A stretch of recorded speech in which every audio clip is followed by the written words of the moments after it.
Hey you guys, what's up? Now this is my story of how and why I quit my 100 grand job and how and why you can do it too. I'll quickly cut to the chase before going into more detail, but really the main reason on why I was able to do this is because I drastically cut back on my spending. I realized that I didn't actually need my full salary. There were other less reliable ways to make an income, but I was happier and I was actually working towards something. And that's what I'm gonna be sharing in this video. Here's the thing, the vast majority of the population hate their jobs. In the US, it's 80%, and worldwide, I would imagine that it's something pretty similar. These people hate their jobs and want out, but they've got themselves in a situation where they can't afford to get out, or at least they make themselves believe that they can't afford to get out. Because they've got too many liabilities and they're spending money on things that don't make them happy, but make them look happy to other people on the outside. Now, if you can relate to this, I really do think that my other videos will provide you with some value, because on this channel, I'm all about escaping the rat race and achieving financial freedom. So if that sounds good, guys, please subscribe and give this video a like. Now, I've never really been one to care too much what other people think about me, and I think that that's key if you're gonna quit your job and be successful. But I basically came to the conclusion that I should take one step back to actually help me get closer to my end goal, because I knew that my 9 to 5 was not gonna get me there. And hate is a strong word. I didn't hate my job, but I knew that it wasn't, it's not what I wanted to be doing. I knew that from the start, and when I started at that company, when I started that job, I told myself that I'd give myself 2 years to work there, after which it was time for me to move on. Well, 5 years later, I was still working for the same company and I still wanted out. But I had managed to more than double my starting salary within that 5-year period. And to everyone else, to my friends and my family, it looked like I was doing pretty well. It looked like I had a good life, I suppose, and I was happy, but I wasn't. I wanted to do other things. I wanted to do something else, and my job was restricting me from doing that. I knew that I had to change things up. It got to the point where when I was at work, I was spending so much time thinking about my side hustles and other things that I wanted to do, other things I wanted to set up, that I was sort of, I wouldn't say depressed, but my mind was so much on other things, and I got so annoyed that I wasn't able to concentrate and put my time into those other things, because the job that I used to work was, I was a project manager. You know, it's pretty full on, it's pretty demanding. If it's not the client who's after me and it's not the architect, then it's my boss chasing me for updates and programs and things like that. So it was a really full-on job, which meant that I wasn't able to dedicate enough time during the day, because the commute was pretty bad as well, to work on my side hustles, because a lot of the ones I wanted to start doing at the time involved traveling as well. So being stuck in one location, I worked in London, made that almost impossible. Now, my current monthly income, on average, is still less than it was when I had my 9 to 5 job. Some months currently I'll earn more, some months I'll earn less, but I don't have that stable, decent income overall.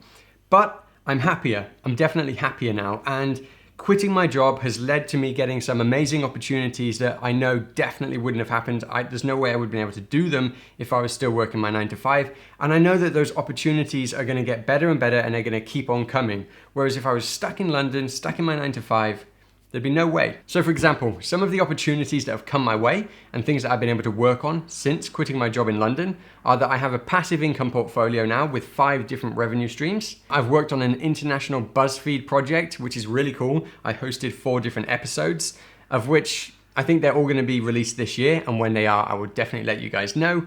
And I've also worked with 5-star hotels all over the world, producing content for them, videos and photos. So yeah, the possibilities are endless. It doesn't matter what you're interested in, put all of your effort into that interest and doors will open. There are a few things that I did to enable me to quit my job and not end up on the street.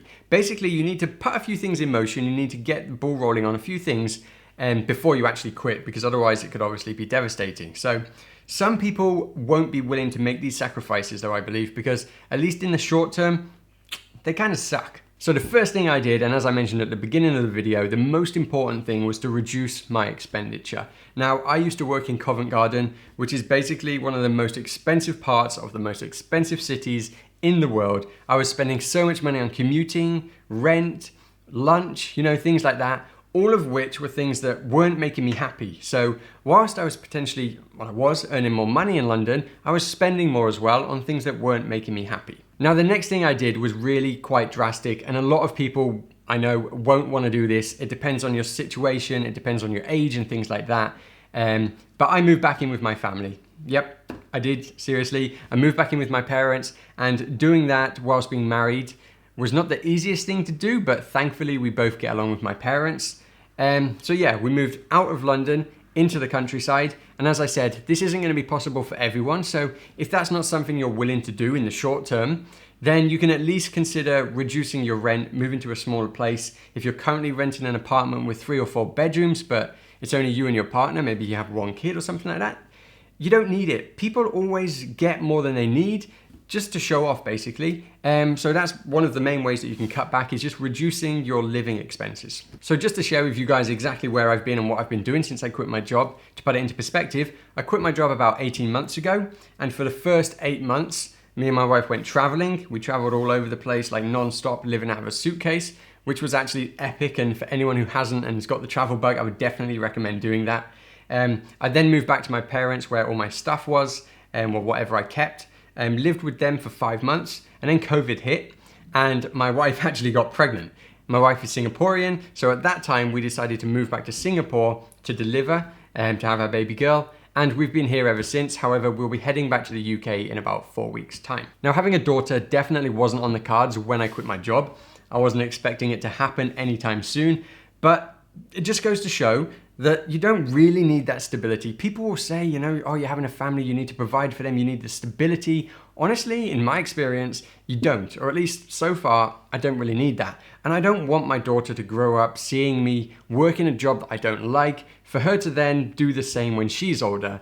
I think that it's important to take a step into the unknown and dedicate your time basically to doing something that you're passionate about, because I think if you do that, you'll be fine. So anyway, the point here is I didn't care what anyone else thought about me. I didn't care what my friends, what my colleagues thought about me quitting my job and temporarily moving back in with my parents, because I knew that that was the only way I could reduce my expenses enough to be able to give myself a new base to then work towards things that I actually wanted to do. So for me, personally, it was the best decision, even though other people might have thought I was crazy. And that leads me nicely onto my second point, the second thing I did to enable me to be able to quit my job, which was to stop seeking permission just to be me. Because the truth is, people get caught up in the fact that everyone's watching you, everyone's eyes are on you, everyone's, being critical of you and things like that. But truth is, nobody gives a shit about you.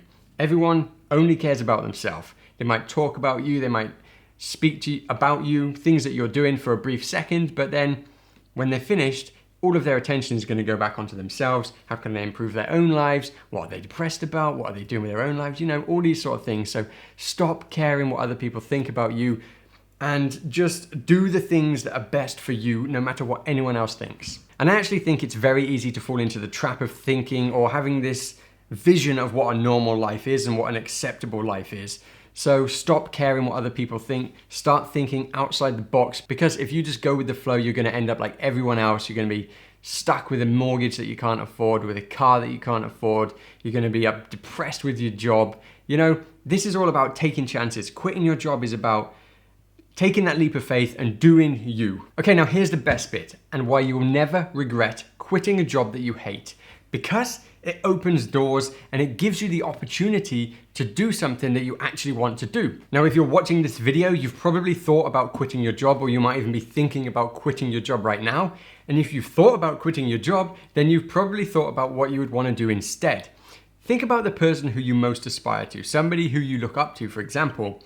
I bet you that is not somebody who's currently employed. I bet you that that's probably a CEO somewhere, a sports personality, or someone that's in a position where they're doing something that they love. And that's because great people with financial freedom who are truly happy, don't work for someone else building up their dream. They go and build their own dreams. Now anyway, depending on whether you've been able to completely eliminate all of your expenses or just reduce them, will depend on how much flexibility you have when it comes to becoming your own boss and setting up your own side gig or potentially full-time gig. So for example, I knew that when I quit my job, the first thing that I wanted to do was go traveling and develop and build up my personal brand.